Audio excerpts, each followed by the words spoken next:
I'm often asked, why do you do these things? And I can tell you, you have no idea the sensation of getting on the top of a 40-foot wave, watching the bow drop off, and then disappearing down this tunnel of 30-knot spray. It is absolutely fantastic, particularly if you have Tina Turner on full blast as you go.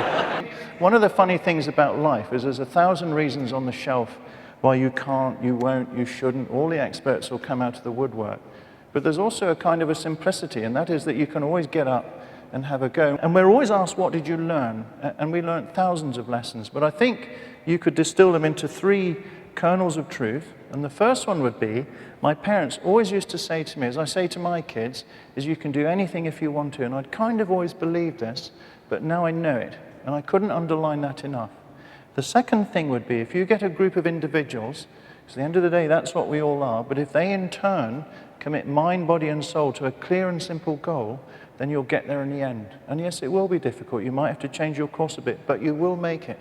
And finally, deep in the Southern Ocean, particularly if you're on your own, you truly appreciate that life hangs on a very thin and delicate thread, and that the cancer of time is complacency.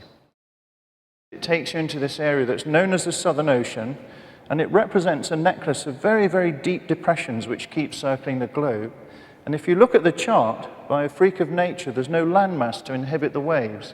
And the net result is you get this huge swell builds up, gets anything up to 40 feet high, goes round and round the world unchecked, which in turn generates quite a strong current. I've known it get up to 3 knots at times.